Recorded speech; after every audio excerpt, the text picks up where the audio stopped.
Our goals, to remind you, adaptation to these changing conditions, mitigation, so that we don't augment climate change anymore by emitting greenhouse gases, engagement with the farmers, policymakers, teachers, and others who are stakeholders in the game, and education, undergraduate, graduate, and K through 12.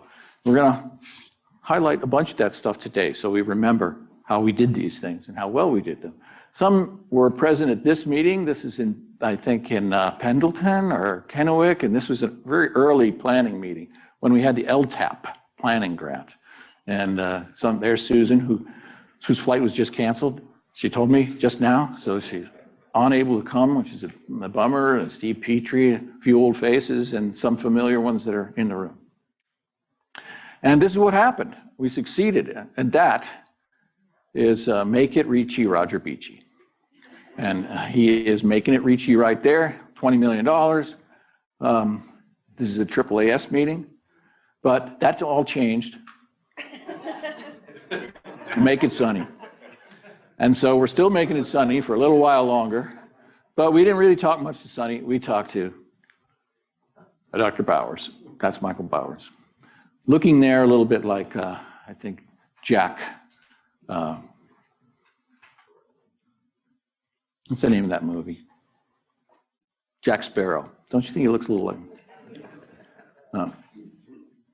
So there's the new shape. Familiar with the new shape that's based on these major land use classes, and that's the way we've been operating. I don't know about you, but that shape, see, this is in my kitchen sink, and that is a stain on my cutting board. Look at that. It's everywhere. Now, I get up in the morning and I see that. So careful. We started with a core team, and we ended up with a big team. And this is not everybody. But so our students and our faculty and some of our undergraduate students in there. We're not going to go through our logic model, but it has motivated us throughout, and it was created as a group. We built this, and we critiqued it, and we made sure we were all on board with these outcomes and impacts that we expect from this project and the activities we are undergoing. And if you want to read it, it's around. It's right there on the board. And we did that through 9 objectives, and they're illustrated here just with these little panels that I won't go through. You recognize them, but this covers the kinds of activities that we've done over the years. I feature insects twice, but I can't help that. I'm an entomologist. We had goal 1, and through that, we pursued better understanding of our agroecological classes. It should say there. I've got some of the principals who've been involved in some of this work. We had experiments throughout the region that were looking at adaptation strategies and cropping system modifications that would be suitable for future conditions. We looked at the insects, pathogens, and weeds and their variability and projections on how they would be affected by climatic variables, and incorporated that into our work. In the mitigation, we've famously installed our eddy-flux towers, and Sarah and Jackie had 2 papers come out this year that are very good, highly placed papers that feature the data we've obtained, understanding how the fluxes work in these systems in a way that hadn't been documented before. Congratulations to those guys. Engagement, have to remember Christy, now at Penn State, came on board late, left early. That's too bad because we wanted her here the whole time, but she's very capable, and as you know, helped us be very successful in our engagement through presentations, field days, organized to work on the videos, and web-based publications, our annual mini grants program, which was administered partly by Christy and Chad, and case studies, decision support tools. All of this stuff has been part of our output, focused on our producers. We produce these annual reports. You're familiar with them because you're all authors. And we had them we have 5 of these that are part of our archive, and you could see those, but they were targeting our stakeholders, our educators, our policymakers, and our farmers. That's the kind of language we use in there. So these are really outreach instruments. We engaged through the famous, this should say 47 participants in our longitudinal survey and of producers, and there's Kate and Hillary who did a lot of that work as a foundation for understanding who are we reaching with our project, how do we make the products that are going to be relevant and adopted. And also more extensive surveys. I'm looking for JD, did he come in? Yet, not yet. We had 2 surveys that we conducted during the project, and the first survey we had returns from more than 900 producers across the region, and this is still informing the way we're doing our outreach work and our on-the-ground research. Another one that's coming, and you'll hear about later today, in fact, you're gonna hear about all this stuff later today, that's what we're doing here. This is just kind of highlights, is the advances in advances in dryland farming in the Pacific Northwest. We're gonna drop that. Although I checked, the word is used quite a lot inside the book, so that's the good part.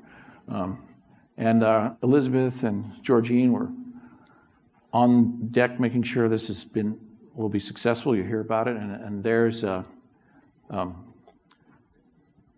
got to look at your picture, Chad. No, that's that. Ride and herd. No. My wife made me do it.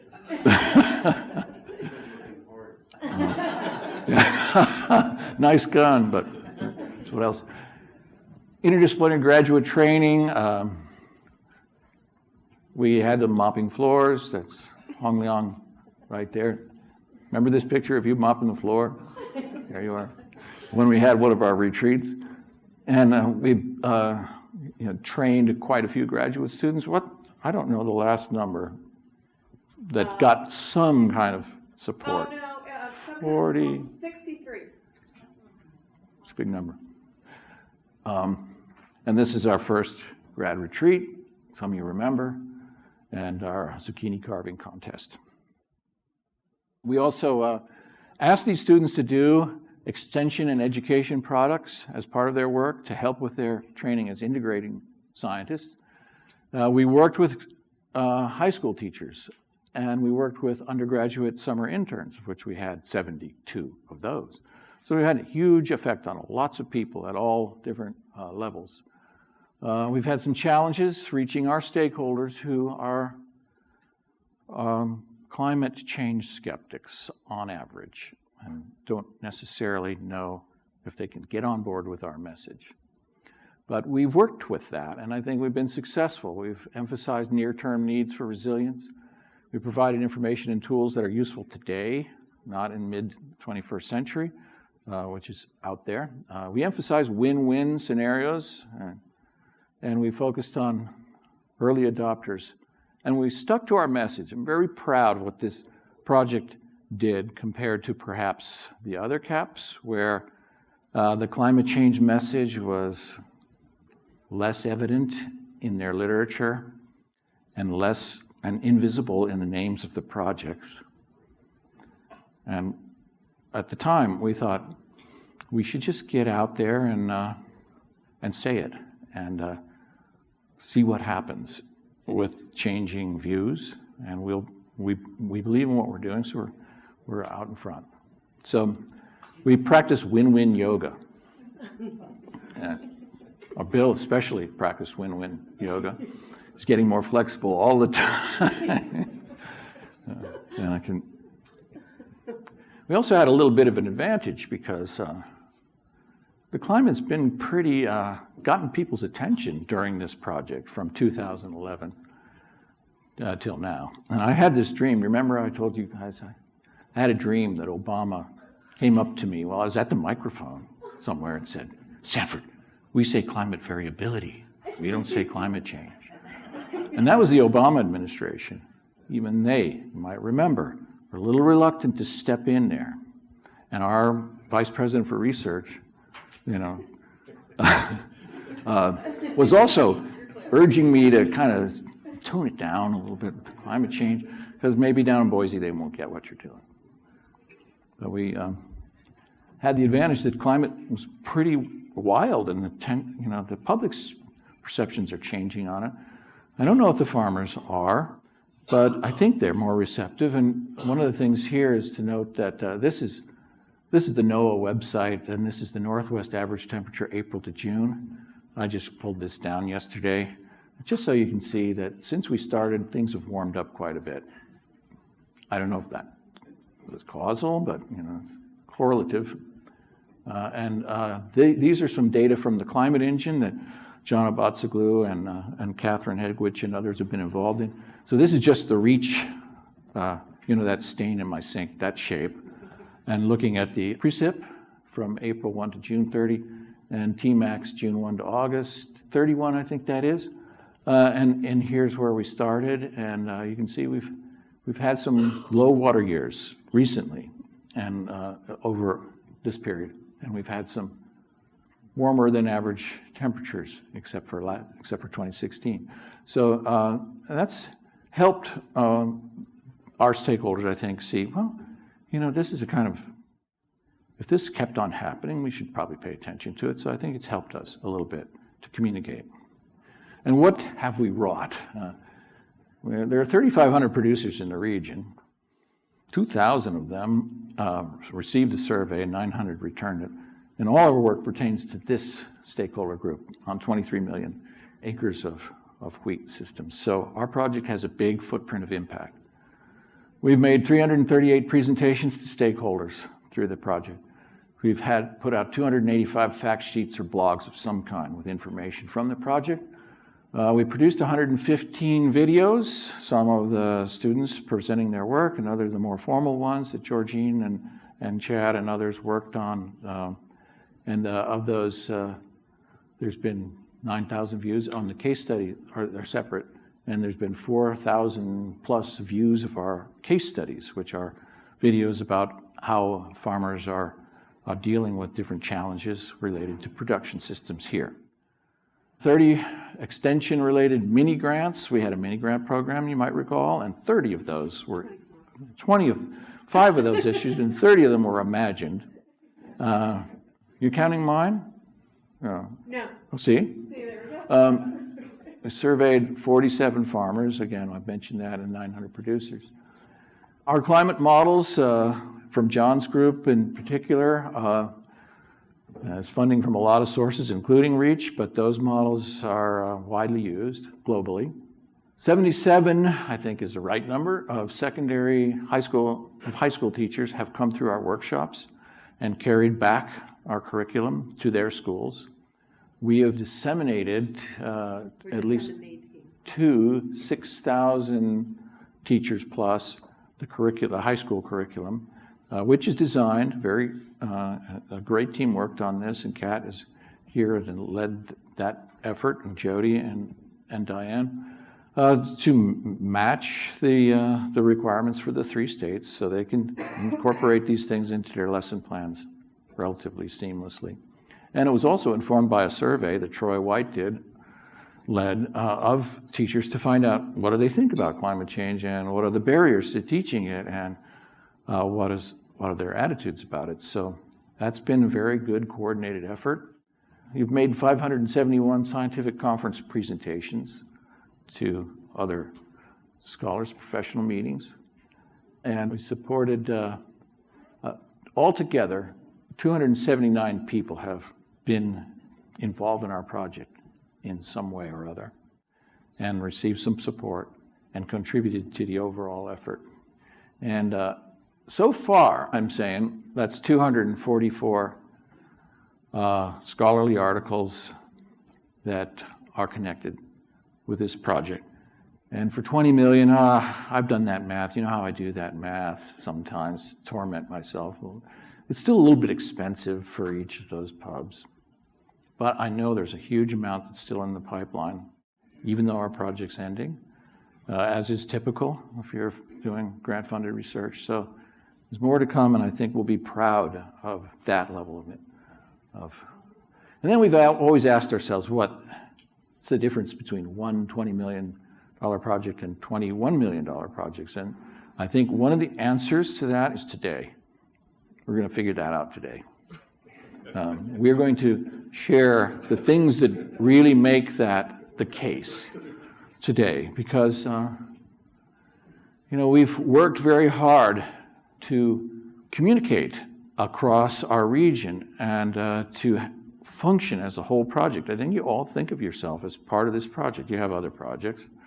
And so we've created a community of collaboration. I think we've done that very well. We've used virtual methods, and we've learned how to use these. Keep your facial expressions where I can see them, he says.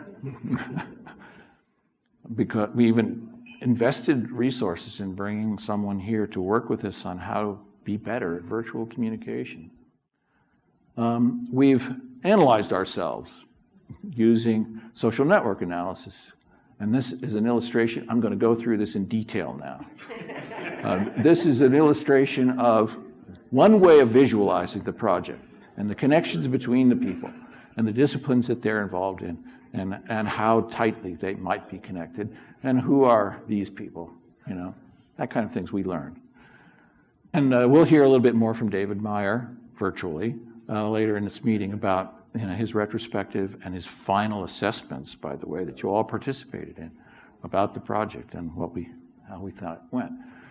We focused a lot of resources on data management in the project, because data that links all the pieces of a project like this is different than $21 million projects.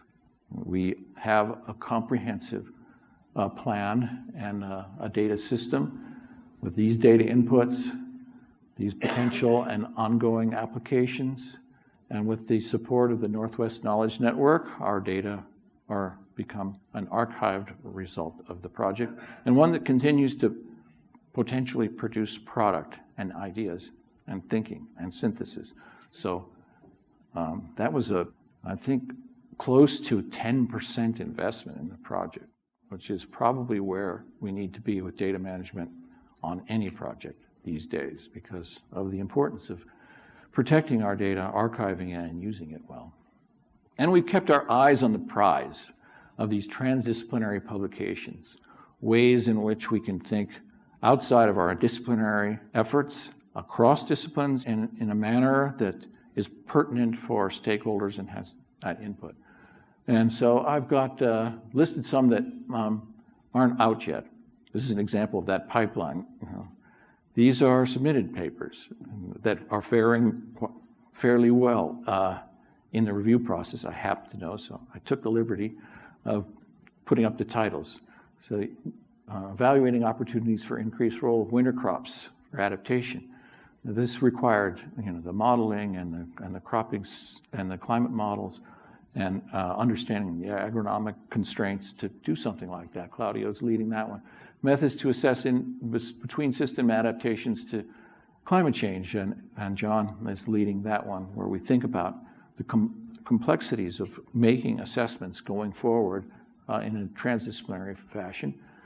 Ty's paper, Economic Policy, Social Trends and Challenges of Introducing Oilseed and Pulse Crops, is in review.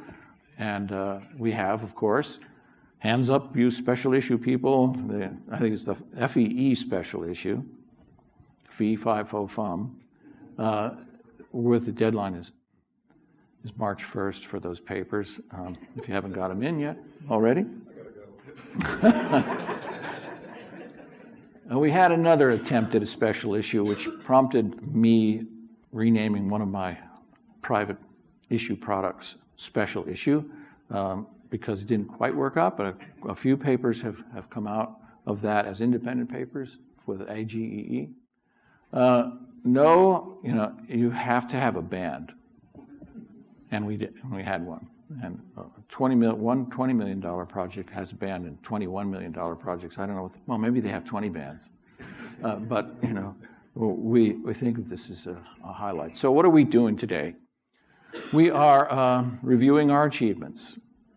And I think we have to do this together. Try to do it sometime. Just sit down with an annual report and try to understand the whole project. You need some help from those who executed, and so that you can come away with a holistic understanding. Celebrate our achievements and clarify and strengthen our legacy. And we'll be working through the day towards thinking more about how do we continue to work, even though it's after funding, to make sure that this one $20 million project has the impact it should have. And we can come out here with some plans for that and enjoy one more time together as a group.